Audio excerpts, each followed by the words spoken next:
It just might be the greatest sports franchise in the history of sports. A place where legends are made, and there's always something to talk about.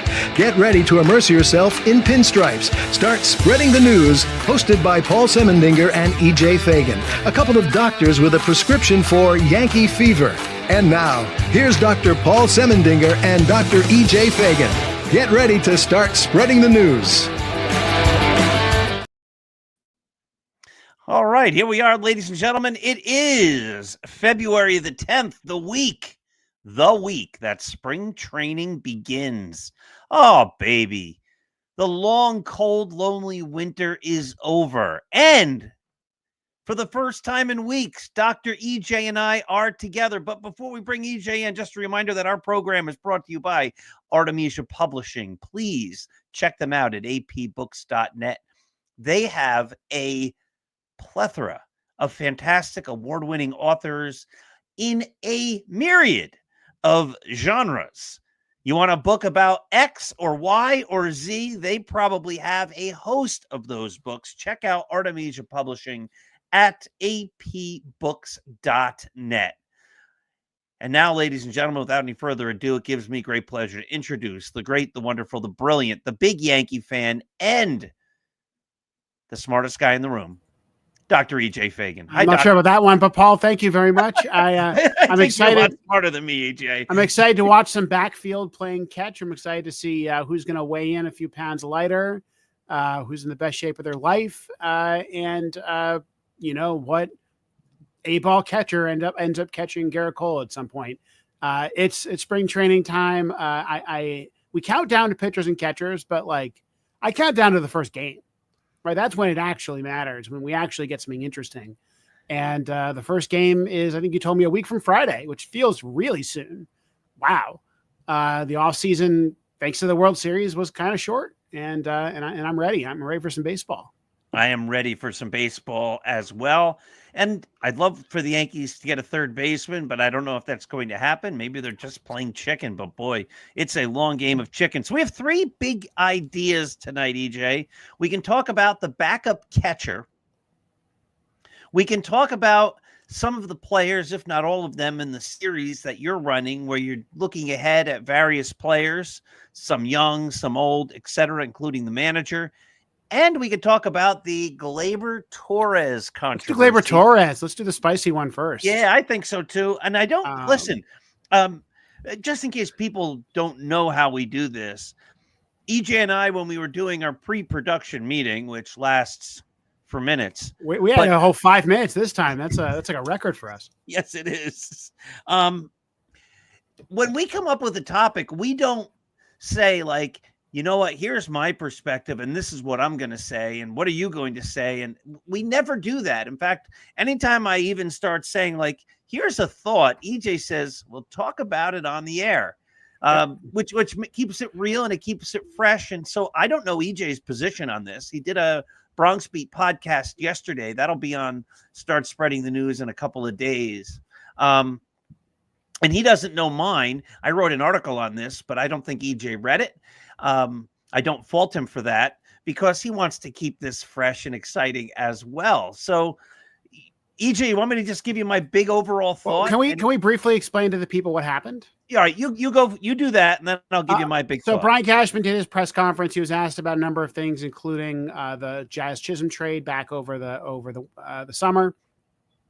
And what he basically said was that the plan was for Chisholm to play second and to move Torres to third right away. And Torres flatly and very publicly and very adamantly refused. And so Chisholm had to go to third. And we ended up with not great defense at third and still had one of the worst second basemen in the league at second. And I think it's a big reason why they lost. I think it's that simple, right? I mean, the Yankees, the Yankees would have been much better off had this move been made. 100%. Now, I wrote an article, EJ, and I wrote that it shows that the Yankees leadership team is, in some ways, I don't know exactly what the word I used in the article, but it's, I'll use it here, dysfunctional. The GM goes out and gets a second baseman. Well, if he's going to do that, you think he would have communicated with the manager. The manager then gets a second baseman, and instead of putting the guy where he's supposed to put him, where has experience, he says to the player, the other guy, Glaber, I'm going to move you to third. And the player says, nah, I don't think so. Let me give you a counterpoint, right? I think it's dysfunctional in the fact that their relationship with Gleyber Torres clearly had broken down a long time ago. And it's not shocking to me that they didn't give him the time of day this offseason. Also, Torres only got a 1-year deal and he's 28. So it's not like the rest of the league loves him either. Let me ask you this question, Paul. Let's say knowing this, let's say you knew that ahead of time, that it's going to be Chisholm at third, Torres at second. Do you still make the trade? I think that's a little bit of a trick question and a little bit of a revisionist question. Come on. Of course we make the trade. It's a great trade. That's going to go down as a fantastic trade. Well, we'll see. I think we're all high on Jazz Chisholm, and we all hope. But he's not a great player, and he went through a number of weeks last year, and he didn't necessarily do great in the postseason. So, yeah, it could be a great trade. We don't know that it's a great trade. I think when Jazz is on the field, he's really good, right? I mean, last year he was on the field for 147 games, his most ever, and he's a 4-win player. He was on the field in 2022 for 60 games with 2.5 wins. I think Jazz is a good player, and we'll see if he actually has the injury bug. To me, the thing is you can give anything up. Like Augustin Ramirez, I would love to have him back, but if I'm going to look at his stats, I remember him not playing well. Yeah, I think what we're doing here is we're now arguing different things. I think if your GM goes and gets you a second baseman and you're a manager, you put the guy at second base. And I don't know how often this happens though. Like that a veteran player is asked to move midseason. Like I'm not sure how many teams would actually move a veteran player who says no. There comes a point in time, like somebody made the point and they said well, then you'd have a disgruntled Gleyber Torres. Well, Glaber's been disgruntled many times already. It's his core personality trait. Yeah, it seems to be. And you know what? Aaron Judge is the captain. He's the leader on the team. And the Yankees, as you started the conversation off, were worse at 2 positions because he wouldn't move. And you'd think if the focus was on winning, that the captain of the team would say to the player, hey, bud, little peer pressure here. You got to move. We got a better second baseman here, and we want to win the World Series. And we can have a better chance to win if you're playing third and he's at second. The whole thing just breaks down. The manager has no control over the player. And let me just make this point too. Yes, when the Yankees got A-Rod, Jeter refused to move. I get it. Jeter did the wrong thing then. Gleyber Torres is not Derek Jeter. There's a world of difference between Derek Jeter in 2004 with his long history of championships and greatness and Gleyber Torres. And I'll say Jeter was rightly criticized for not moving because A-Rod was a much better defensive shortstop than he was. Now Jeter actually felt a little bit of pressure and became a better defender in his early 30s as a result, I think, of that. But I'm with you. I think I don't know if it's a Yankees breakdown or a Gleyber Torres breakdown. So Jazz, for instance, was whatever you need team, I'm on board. Like Oswaldo Cabrera was I'm sure we can list, Oswald Peraza seemed to kind of take his demotion well. There are other counter examples for the Yankees. Aaron Judge said, screw it, I'll play center. Right. Mookie Betts on the Dodgers. Where do you need Mookie Betts is just play. I'll play catcher if you need me to play. So I don't know how much of this is a Torres breakdown. We know Torres has had some of these issues, and got benched, right? I mean, Torres is the only player Boone's ever benched. And so I don't know what the answer is. I wouldn't be shocked if this is not if it's relatively common for a player to be asked to move and say no, right? It's bad for my career to move, or whatever. And to Torres's credit, right? Torres was their second best hitter or third best hitter, basically from the trade deadline on, right? From whatever they moved him up to first to lead off. So there is something there, but the defense was bad. The Yankees were worse off for it. I don't think it's the reason why they lost the World Series, and Aaron Judge in center may be one of those reasons. Whatever happened at first base in that one play? You know what? There was a play, game 1, I believe, of the World Series. The Yankees had a lead. The ball went to right field. Juan Soto made a bad throw. The throw was short hopped and missed by Gleyber Torres. The ball then went behind the second base and in between second base and the pitcher's mound. Anthony Rizzo, we talked about this at the time, should have been backing that play up, but he was out dreaming somewhere and he never was where he should have been. And Ohtani looked around, saw that nobody was going to pick up the ball and went from second to third and then scored the tying run, I believe, on a sac fly. If Jazz Chisholm was at second base, maybe he was would have been a little bit more heads up and actually gone and got the ball before it short hopped or blocked it or caught it. So no, I don't I agree with you. He's got a World Series, but he has a history of being a great second baseman. And I'm an optimist. Another bad personality is off this team. Donaldson is gone. Hicks is gone. Torres is gone. I don't even know. I mean, Rizzo doesn't strike me as a bad personality, but there were certainly some weird things going on with him last year. I think that Chisholm just showed himself to be the opposite, right? He showed himself to be a team player, which is great, right? And we love players like that. Like, where do you want me? I want to win. Yep. I'll do whatever I can to win. Yeah, and I don't have a sense for Bellinger's personality, but I know Goldschmidt's one of those guys. I think Bellinger is too, because at least when you hear the talk, you want me to play first? I'll play first. You want me to play center? I'll play center. Wherever you want me, I'm going to do it. And first is not a position outfielders usually move to. Right. So yeah, I think you're right about that. I think you got a lot of young guys on this team. You got, Max Fried seems like a good dude. I think this is all positives, and I'm not going to miss Gleyber Torres. And frankly, this is like the last, there's points in time in his career with the Yankees that I felt bad for him. And I get it now. Like, I just don't, to me, there's not really, there's no more excuses. Torres's numbers are pretty pedestrian. He has streaks where he's really, really, really good.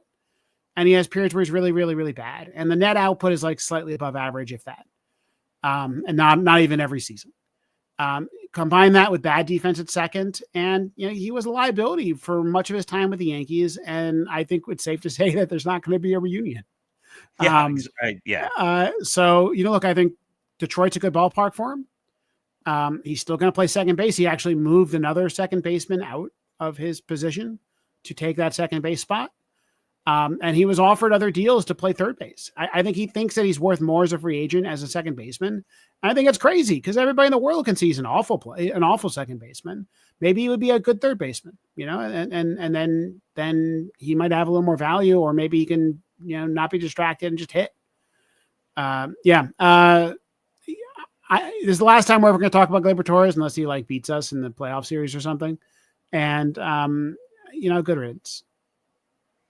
There's a great book. I'm looking on my shelf. I can't really read the book titles.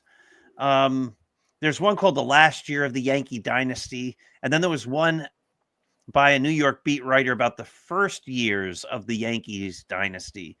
And the big thing that they did when they became the great team, when Gene Michael was building that team with Buck Showalter, was there were bad personalities on the team, and they got them all off the team. And the team then was able to focus on playing baseball and being a great team, or the best they could each be. And they became a great team. And, I see what you're saying too. You get rid of Donaldson, you get rid of Aaron Hicks, you get rid of Gleyber Torres, Domingo Germán, guys, Aroldis Chapman, guys who, for one reason or another, seemed like they were distractions. Chapman didn't go to the mandatory workout or something at the time, before the Yankees didn't have him on the playoff roster, whatever, a couple of years ago. And Germán had the thing where he was, drinking or something, and they put him in the sauna, whatever that was all about. We know about the Hicks looking like he wasn't hustling. And just for the record, I'm critical of Giancarlo Stanton a lot because of the fact that he doesn't run, but not as a leader. He's a leader, right? Exactly. Not right. You could be a player who has flaws, and maybe you can't even give or look like you're giving all your best, but he seems like a stand-up guy. Seems like everybody respects him. It seems like he works hard. It's just that he doesn't have the physical tools to run and to play defense. Well, I will say There's a it difference is still an open question of whether or not Aaron Judge has the captain juice, right? I agree. I think that's part of the problem here. Right. I don't know. Right. Like, I mean, like they went to the World Series last year, like, so whatever. And Judge, something was wrong with Judge basically the entire playoffs, and who knows what the real story is there. But I mean, honestly, I'm not really sure if Derek Jeter had the captain juice, if we're being honest here, right? Like there was periods in the 2000s where Jeter did not seem like somebody who was a particularly positive impact on his fellow players. He was kind of just below the radar. And but, there was that situation with A-Rod. Right. Like Jeter Papa. could have, Yes. well, not only that, like Jeter and A-Rod were just pissy at each other for a decade. Yes. Right. Mm-hmm. I think I remember some stories about Jeter and Posada at one point, and Jeter and, I just, these players aren't saints. It was funny when I watched the Jeter documentary, I was hoping for a little more edge, right? A little bit. And there was like one episode where they questioned him a little bit kind of in the 2000s. But Derek Jeter was like a producer on that documentary. So, good luck there. Yeah, I'm with you. And I think, I think that the Yankees have a lot of young players, and that means that veteran leadership is really important. And I want to see Stanton and Judge and Goldschmidt and Bellinger, all these guys kind of coach those young players. Cole's been that guy for the pitching staff. I think we saw him coaching Luis Hill last year. Mm-hmm. But the hitters and the pitchers, they're different worlds, right? And so our pitching staff is great. Like I don't think we need coaches in the pitching staff at this point. Maybe Hill needs a little more guidance, but Schmidt seems fine. He's also like 29, like sneaky old. You got Rodon, you got Fried. Like the Yankees are fine there. So yeah, I think that Gleyber Torres era is going to go down as pretty negative. And right, I think this is that last little news story to cap it all off. Along the same lines, because this sort of is in a similar realm. The report came out about 2 weeks ago, and I don't know where I saw it, but I saw it repeated in various instances. So I assume it's true, but it might not be. But there was a point in time last year where the Yankees supposedly were going to release DJ, and Aaron Judge and others pressured the team to not release DJ LeMahieu. It's not good. Now, I don't know. Yeah. So I see that also as a problem. Like, I get it. I think Judge has a veteran thing. Like you listen to Judge talk about players. He talks about veterans, right? He talks about DJ LeMahieu as a guy who's been there. Giancarlo Stanton is a guy who's going to the Hall of Fame. And I think that it is misguided. Like DJ LeMahieu plain as day last year was awful. Anthony Rizzo plain as day last year where it was awful. The Yankees didn't have a lot of other options, and they stopped playing LeMahieu as soon as they had other options. But Judge has a lot of respect for those guys. Those guys were the veterans when he was young, or at least when he was new. So he came up pretty old. But like to me, like I worry that's an attitude, that kind of veterans first attitude, which didn't work for a while. It didn't work with Donaldson and Hicks and all those guys. And then you got, impressionable young players you add on to that. And I do wonder what's there. Like, is it a problem? If I were running a baseball team and I were going to pick somebody to be the captain, I would pick the guy, hopefully who's the best player, but I would pick the guy who exemplifies the idea of we are here to win. That's our job.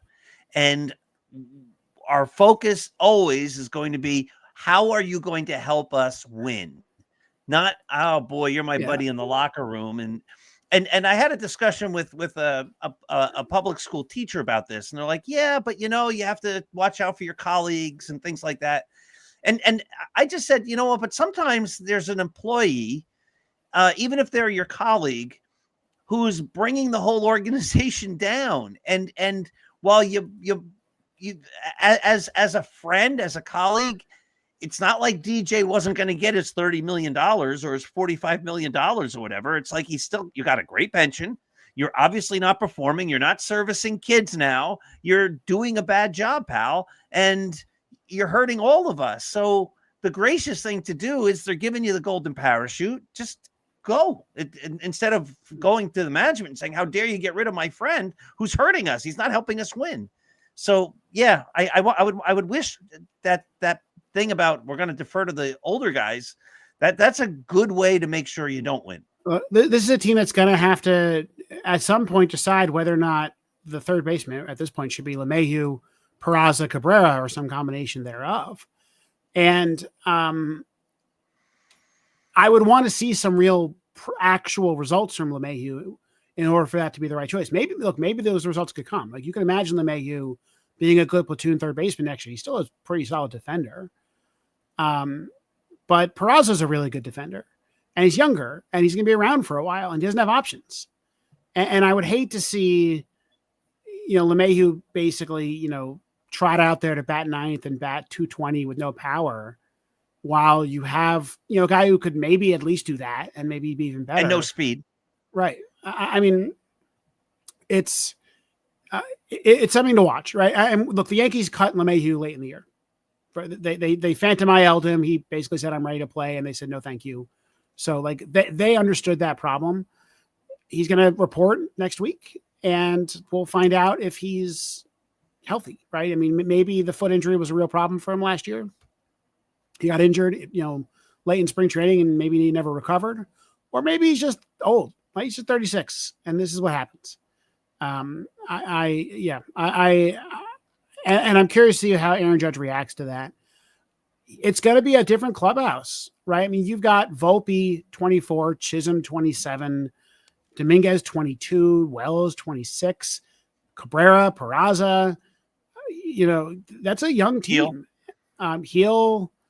It's a young team, and that's a good thing, right? It's a good thing because the Yankees, have need to get younger, faster, more athletic for a while, and they're finally kind of doing it.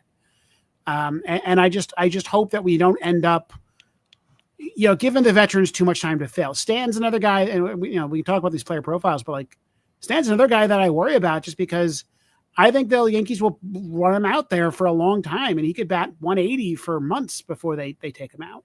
That's correct. Not good. That's a problem, right? I mean, I don't care where the production comes from. I just want a good player on the field. And one problem with like giving someone a try is that it's baseball. We all know that it takes months.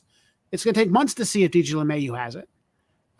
For real, if players bat 200 all the time over the course of a month, and you can't tell if they're good or not.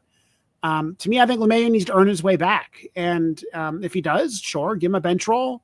He can play every once in a while, play against lefties, like whatever, right? Like there's a world where he does that, and you can give him a chance because you have money owed to him, and frankly, no one else really ready to take a spot. But if you just say like he's the third baseman, and Oswaldo will play twice a week, like that's tough. And even if they eventually undo it, you don't get those games back. And that's what happened to him last year. It's what happened to Stanton in 2023. And Rizzo, they played him for weeks on end. I mean, one problem is they didn't have depth, and they have a little more depth now, which is nice. But I would have rather, I'd rather say Paul Goldschmidt gets injured and you need a first baseman. I want to see Ben Rice. I'd rather see Ben Rice than DJ LeMahieu, right? At least Rice has some upside. And a future. And a future. And he's cheap. And like he might just be straight up better. And same with say, if an outfielder gets injured, instead of seeing Trent Grisham every day, I'd like to see Everson Pereira, see what that guy can do. Worst case scenario, he has a bad couple of weeks, you send him down, and then you give Grisham a shot. The Yankees have just done the opposite so many times. And the weird thing is they've somehow managed to put together a young team, right? Like despite their best efforts, they have 3 or 4 really good to maybe possibly great young players. And that's an opportunity they can't take for granted. And they need to really capitalize on it and win while they're young and cheap, because one day you're going to have to pay Austin Wells and Anthony Volpe and Luis Gil and Jason Dominguez. For now, you don't. And so you can put a roster together around them the way that really good teams do. Mm-hmm. I agree. Now, listen, you wrote something about Giancarlo Stanton, and you said something before, and I knew what you said, but if somebody was listening, they would not have understood what you said. And I agree with what you wrote about Giancarlo Stanton 1,000,000%. I've had this conversation with lots of different people, or at least a few. I don't want to overstate the case. But you wrote in your article that when you hear announcers talking about Giancarlo Stanton, you feel like you're in a different universe. I don't exactly know which word you used, but you feel like a giant disconnect because they mention Stanton as a future Hall of Famer. And I've had people tell me he's a future Hall of Famer. And like I say, what? How? There's I don't know the world in which Giancarlo Stanton is a future Hall of Famer. I don't get it. I don't see it. So talk a little about that. I again, like, there's two possibilities. Either I'm insane or everyone else is. And usually the answer, like when you ask yourself that question in life, the answer is you're insane, right? Like yeah, if you look around the room and everybody you see is wrong, you're wrong. And these are people say this, repeat this line that I respect. Michael Kay says it all the time, right? Like there's 3 Hall of Famers batting back to back to back: Juan Soto, Aaron Judge, and Giancarlo Stanton. The guys at John Boy say it all the time, right? This guy's a Hall of Famer. And again, these are people who I think know something about baseball, and I just don't understand it. Like Giancarlo Stanton only has a major league job right now, or at least has a starting gig on a contending team because he has a contract. He has been a bad baseball player, a bad Major League Baseball player over the last 3 years. He was 0.8 WAR last year, negative 0.6, and then 1.1 in 2022. And he has mostly stayed on the field. Right? There's points in Giancarlo Stanton's career where he didn't play a ton of games. He played 110, 101, 114 games. Some of that's rest. Some of that's he had like one IL stint each season. His on-base percentage has not been above 300 since 2021. His running is the worst in the majors, basically, right? Just awful.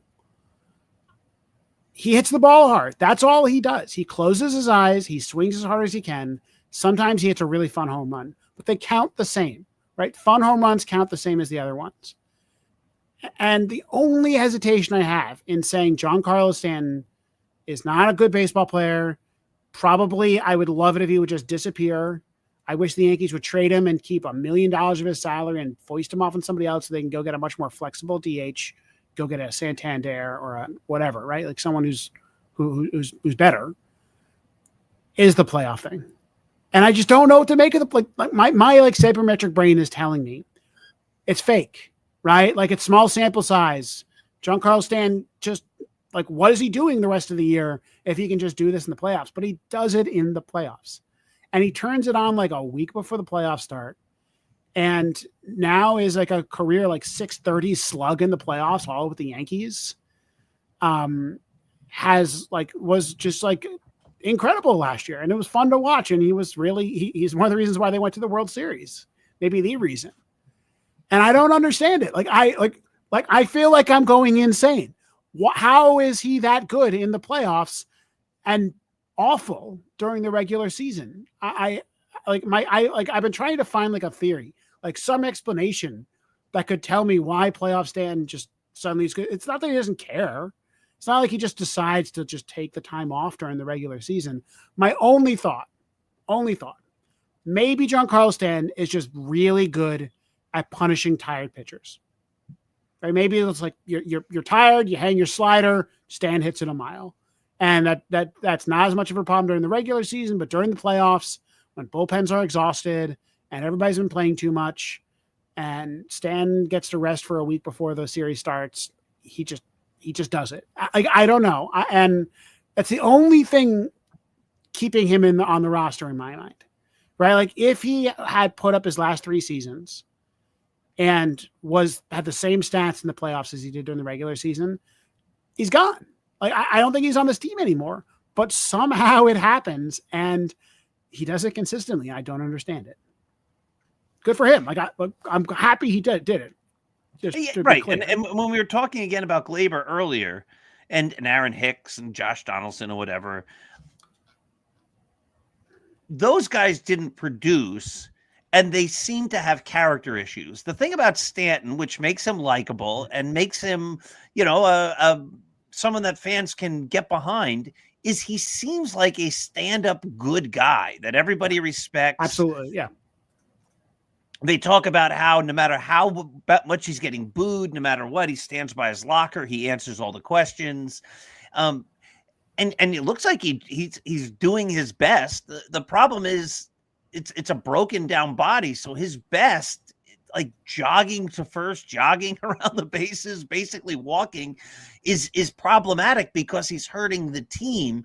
But he's not hurting the team because of his persona, outside of the fact that he's not able to do it on the field. And then he somehow rises in the playoffs. And also just because, like, when he does it, it's very apparent, right? Like, if he had the exact same stats, but just like put up normal person exit velocities, I don't think we would, I don't think he'd be a memorable player.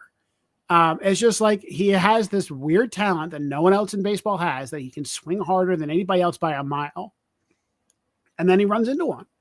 And I think that is valuable to a point. I think he's fine as your DH this year. Like, you don't have a better option. So it's not like you're going to play Oswaldo at DH or something, right? I hope he gets back to having a platoon split. Throughout his career, he's had a pretty strong advantage against lefties. And last year, he actually had an advantage against righties. And I don't know if that's because of the changes he made, luck, small samples. But the Yankees really could use a lefty masher. And that, to me, that's my hope for Stan. You play him against all the lefties you face, play him against some of the righties. It was kind of my plan for him last year. Playing against him against some of the righties. And that allows you to DH Judge, keep him fresh, maybe get some other guys some time off, maybe move, some guys around the field a little bit. And I think that's the best world. And maybe with a lot of rest, regular, planned, normal rest, Stanton can be what he did last year. And if he puts up a 300 on base and a 490 slug, he's not a great DH. Like, I wish the Yankees could have gone out and gotten somebody better, but it's fine, right? He's okay. He'll hit some home runs. And maybe he'll come up for the playoffs again, right? Maybe he'll just go crazy again and help us win a World Series. As people say he's a future Hall of Famer, I'm going to, there's an interesting comp here. The numbers just aren't there. Well, the numbers aren't there, but you mentioned how he has the one super talent he has is he hits the ball really hard. Here's another guy, right-handed slugger. I'm just going to read you the numbers. His career WAR was 60.5. Stanton's at 44.7, and the way he's putting up WAR numbers, that probably isn't going to go up much higher because sometimes he has negative WAR. Stanton has hit 429 home runs. This other guy has hit he's retired now, hit in his career 509. Stanton has 1,100 ribbies. This other guy has 1,676. Stanton's OPS plus is 136. This guy's is 140. So here's a guy with 500 home runs. Now, his lifetime batting average is a lot higher, 292 compared to Stanton at 257. But this guy with a 292 lifetime batting average, 509 homers, 1,600 RBI, 1,600 runs scored. Fred McGriff? Actually, McGriff's in the Hall of Fame. This guy I'm trying to guess. Big right-handed hitter who hit the ball really hard. That was his specialty. Gary Sheffield is what you're picking? Gary Sheffield. Sheffield's an interesting case too. Steroid stuff is one reason why he's not in the Hall of Fame. Right, I'll tell you, Sheffield, you're right, had that like weird quality that his at-bats were a show, right? In a way that very few people are. I mean, maybe Judge, but Judge just kills the ball, right? But like, it's not like Gary Sheffield where he'll like behead a third base coach, and he had that crazy wiggle. Like, you're right, Gary Sheffield's a good comp. Sheffield's a better baseball player than Stanton. Right, and Sheffield is not in the Hall of Fame. Yeah. And I understand there's a steroid piece to that. I think the steroid thing is why he's not in the Hall of Fame. But also, I mean, Sheffield was an awful defender, right? I mean, just like one of the worst defenders of his time. Now Stan's a DH, so it's also bad. But I think he's at 81 offensive wins and lost 27 to defense. But I think Sheffield should be in the Hall of Fame, frankly. Here's the other comp is David Ortiz. And David Ortiz was a 55 win I was player. going to give you a different comp too. Yep. There's not that many DHs in the Hall, right? It's Ortiz and Edgar Martinez, basically. Paul Molitor gets credit for playing a lot more than he did. A lot of his career was a DH. Okay. If I let's start with Ortiz. Harold Baines. Ortiz was a 55 win player. He would not have made the Hall had he stopped playing at a high level at Stanton's age. But he was really, really good in his mid to late 30s. And so, I mean, he had some big moments, and he helped the Red Sox win some World Series. Well, I mean, his playoffs are better than Stanton's playoffs, both in quantity. Like, he just played more games. He like those Yankee players. He was played a million games, and Stan's had some clutch home runs, and Ortiz had some clutch home runs that won World Series. Right, there's a difference between those. Mm-hmm. And then he played till he was 40, and then led the league in home runs his 40th year. Like, it was a 1,000 OPS at age 40. Like, Stan is not. I don't think Stan's going to do that. Like, Stan is not going to put up the numbers that Ortiz did after his 35th birthday. Stan has been a well below average player every year since 2022. He was a below replacement level player, significantly below replacement level player in 2023.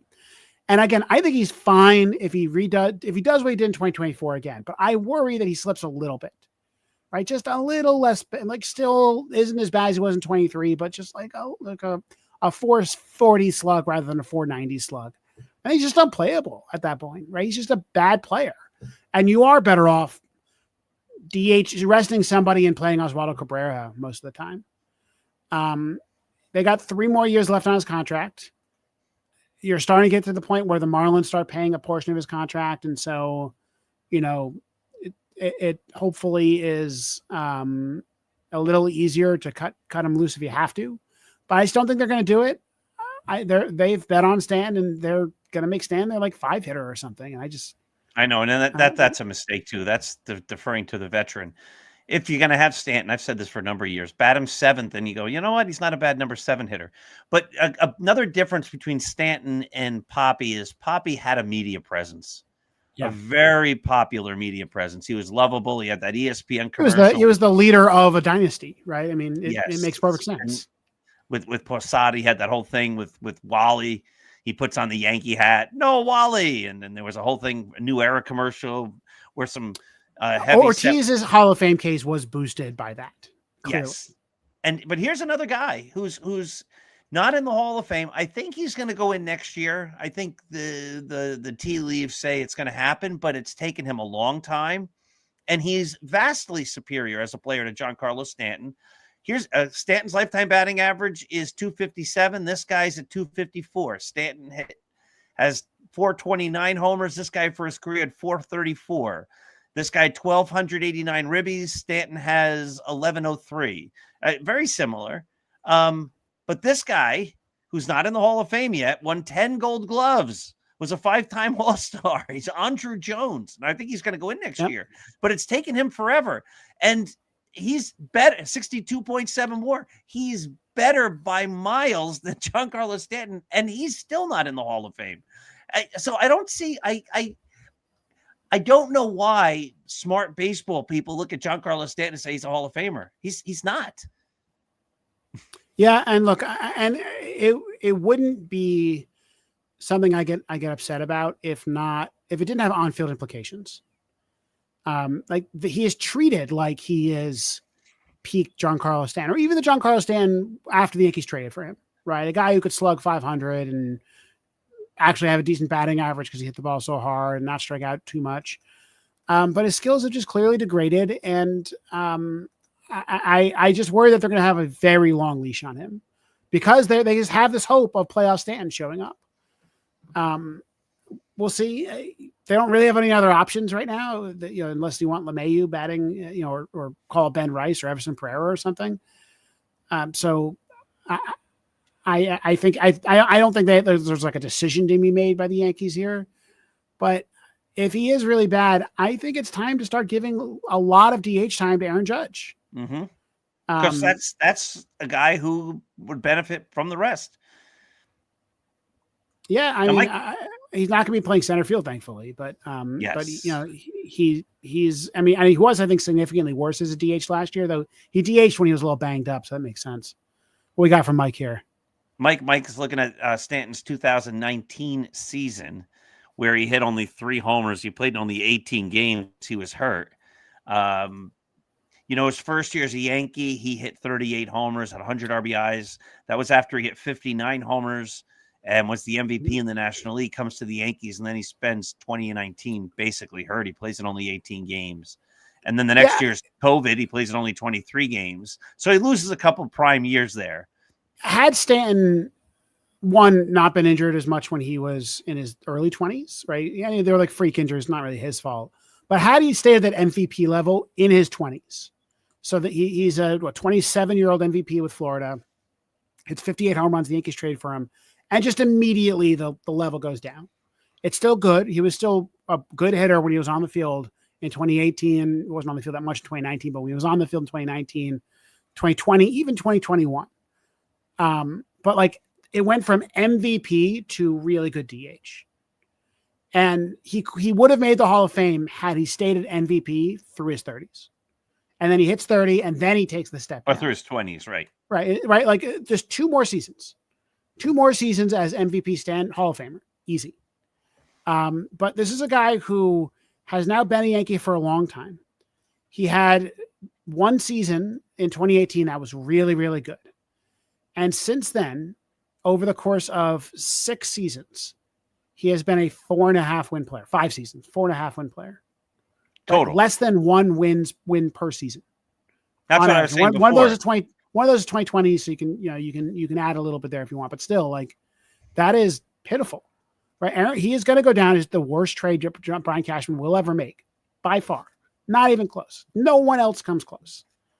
And has been an albatross around the Yankees' neck for a long time. They can't build a roster, and they have had trouble building rosters because of Giancarlo Stanton. I will go back to when the Yankees got him, which was right when we were excited. Right? Yes, right when I start spreading the news. So it took over. It's about the money and all that. 2017. I saw that as the Yankees, after a bunch of years of not winning the World Series and some years where they didn't even make the playoffs, saying, you know what, we're going for it now. And this is just the first step. And unfortunately, I didn't realize it at the time that the Yankees, which they've done every year since then, is they go to a certain point and then they stop. There was no doubt in my mind when they got Stanton that the next thing was going to be next year they're getting Harper. They're going to build a dynasty, a phenomenal team. They're going to go out when these great guys are available. They're going to get them. And in fact, my worry, which is kind of ironic, I guess, at this time, I don't know, maybe ironic's not quite the right word, but my worry that next offseason wasn't that they were just going to get Harper. It was that they were also going to get Machado. They got neither of them, and they didn't even go for either of them. But I was like, I don't want Machado. It seems like he has bad knees. I don't think he's going to age well. He seemed to have some personality things, which I think all that went away when he went to San Diego. But it seemed like there were some times when he didn't hustle, and there was something about knocking a ball. I forget all. I don't really follow and remember that kind of stuff. But there was something about not hustling and with Baltimore and knocking the ball out of somebody's hands or something. I forget exactly what it was all about. But I was like, no, we don't want that guy on the team. I want guys who really want to play hard. But I really thought that the Yankees were going all in. They got Stanton, and then they said, yeah, we don't have to get the other better players. And if I knew at the time it was between Stanton and Harper, well, then you say, don't get Stanton. We're going to get Harper the next year, 100%. Then you get Harper because he's the guy who should be the Yankee. And you made a great point that he's hampered the Yankees' ability to do other things because they got him. His salary is a real problem. And the fact that he's a DH only, he became a DH only basically immediately. And one problem is they trade for him, and then they didn't really figure out where to play him. They thought they were going to play him in left field, which is crazy. They waited to go get Garrett Cole, right? They didn't get Garrett Cole until before the 2020 season. they they were counting on that they just got an MVP, right? It's going to be Judge and Stan next, right back to back like the Soto trade, but not a 1-year deal. And it just fell apart. They didn't get that player. And I think that a lot of our frustrations about the Aaron Boone era Yankees come down to Giancarlo Stanton was a disappointment. I'll also add Gary Sanchez was a disappointment. That's the other big one. But Giancarlo Stanton and Gary Sanchez were disappointments. It made the Yankees too right-handed. It didn't have people to build up around Judge. Judge himself, frankly, had a bad 3 or 4 years after in the early Aaron Boone years, or at least was injured a lot. Their pitching staff never really came together. Severino was another disappointment. And the Yankees have finally started digging themselves out of that, in part because Aaron Judge transformed into a monster, and in part because all these young guys came up. And they were able to finally build a team despite having sunk so much money into these players. I agree 100%. Now let's talk about can we talk about a good one before we're done? I do. What I wanted to do is I wanted to talk about Clarke Schmidt because I like what you wrote about. Yeah. Yeah. Let's talk about Clarke Schmidt. We don't talk about Clarke Schmidt enough.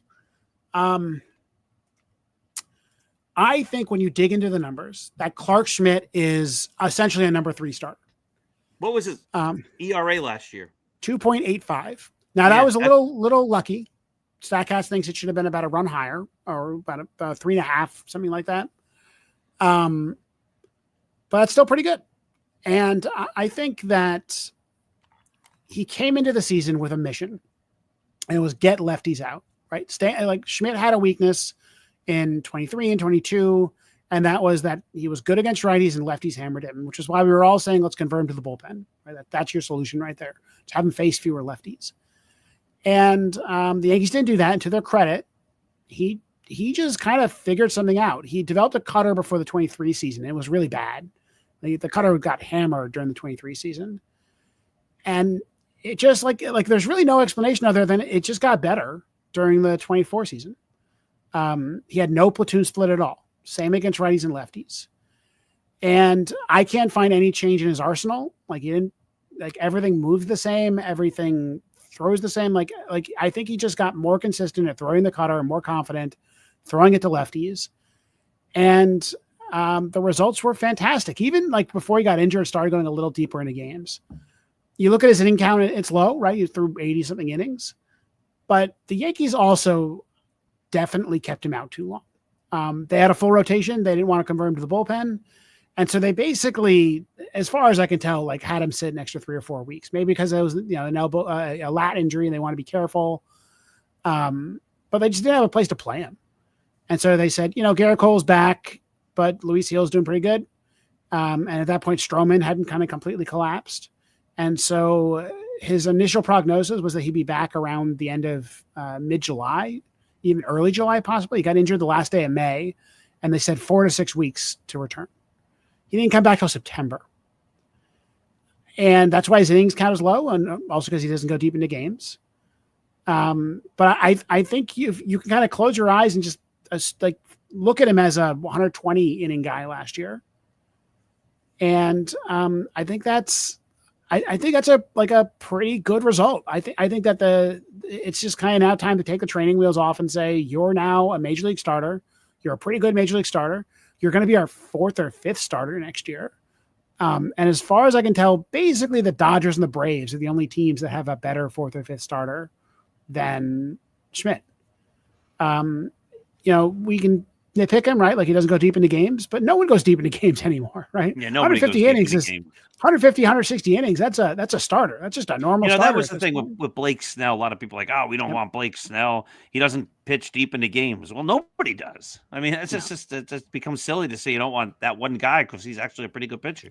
You don't want all your guys to be that guy, right? You want some guys to eat innings, but Schmidt hopefully Max Fried and Garrett Cole can give him some innings. Yeah, and as a 4th or 5th starter, he's a massive advantage. And I'm just excited to see it. And I really, really hope that Stroman not being traded doesn't get in the way of that. I don't think it will, because Schmidt's basically a veteran too at this point. But I am concerned a little bit that he's the odd man out? I hope not. No. He's one of the 5 in my book. If I'm going to put them in order, Cole is 1, Fried is 2. I can see that flip flopping. I was going to say, I think Fried's better. I do too, but I think as they start the year, your goal is going to be Cole will be your opening day starter, and I think they start in Yankee Stadium, right? So I'm not sure. No, but maybe not. Okay, but I think Fried is the better pitcher, and that's what I was just driving at. But how do you rank 3, 4, 5?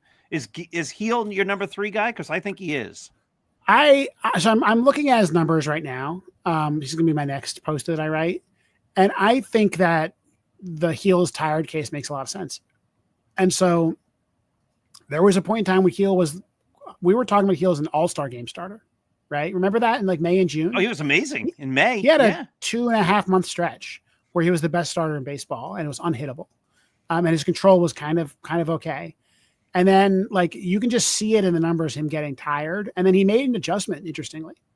So he gets tired. The Yankees actually kind of sit him and he comes back and he's kind of good again. He's not as dominant as he was in May, but almost no one is. So I feel like that's progress. Like for a guy who just hasn't pitched a lot lately, like we all talked about, like the prediction from all of us was, oh, he's going to get tired, right? Like you're gonna have to do something with him late in the season because he has not pitched that much lately or ever. And he did, and he's still healthy and his arm is still together. And so, yeah, I think Hill's probably better, but it wouldn't shock me if Schmidt's better. It wouldn't shock me if Rodon is better. But I think that it's a pretty clear Hill 3, Schmidt 4, Rodon 5 to me. That's not the order they're going to pitch them in, but that's my order. My order would be Rodon 4, Schmidt 5, but okay. Sure. Similar guy, like similar players, frankly. And Rodon's going to go a little deeper into games. Schmidt might have a slightly lower ERA. It's a good pitching staff, right? Like if Rodon's your 2 pitcher right now, you're not crazy about that, right? But if he's your 4 or your 5, like that's great. Like the Yankees have probably the 3rd best pitching staff in the majors. It really depends on what you think about Kansas City. If Lugo and Reagans can do it again. But the Yankees have a slight hitter's park, and unlike some of the Giants and the Mariners and some of the guys who have like what looks like really good pitching staffs. And I think it's underrated. Like I don't think we talk about enough that the Yankees are a starting pitcher team. They also were one of the few teams last year to have a pretty healthy starting pitching staff. Yeah, knock on wood there. Yeah, I mean, like the Dodgers, they have a lot of names, or the Rangers. That's another great one, right? The Rangers have Jacob deGrom as their number 2 pitcher. Is he going to be healthy? I don't know. deGrom's pitched 1 inning the last 52 years. Yeah, I mean, if I'm them, I wait till July to bring him up, right, or something like that. But like, the Yankees have a reliable pitching staff, and I think a really good one, and that's kind of rare today. Like really, I think the Braves are their only real competition for best pitching staff. And thankfully, like the rest of the good teams, they're in the NL. So who cares? Yeah, exactly. We'll see them in the World Series if we get that far. Let's hope so. All right, EJ, I think we did it. We left a couple things like backup catcher, but that's good because that gives us something to talk about next week. Or maybe over the course of the week, the Yankees get Nolan Arenado or somebody to play third base, and then we or a backup catcher. Or a backup catcher, but that'll be good. EJ, it's been a pleasure. It's always a pleasure. Hey, everybody, just remember this show was brought to you by Artemisia Publishing. Go to apbooks.net and check out their fine selection of great books in all genres, including the books that were written by me. Oh, big news, EJ. My book, The Least Among Them, a professional recorder reached out. As you know, I did the narration on my novel. I did the audio on that, which was a blast last summer in New York City. But another guy who's a pro is going to do The Least Among Them. It's going to come out as an audio. Congratulations! You have that. You'll have that weird experience that I had of listening to someone else read your book to you. It's very strange. He said, "Yeah, it's pretty cool." He did us a sample couple pages, and as I listened to it, I said to my wife in the other room, "I'm like, I write well. This, because when you read your own writing, I found my typo, or I found my mistakes when I was listening to it. So that was a little rough. I know. Well, maybe he picked a good couple of paragraphs because I'm like, this is really good. I don't realize I didn't think I wrote that well. This is I was intrigued and like wow. In my head, I'm thinking different words that are going to come out. And he's reading big words that it's telling a story. And I'm like, no wonder people like this book. This is really good. So anyway, EJ, thank you as always. And for everybody, thanks for watching and listening. Have yourselves a great week, and let's go Yankees.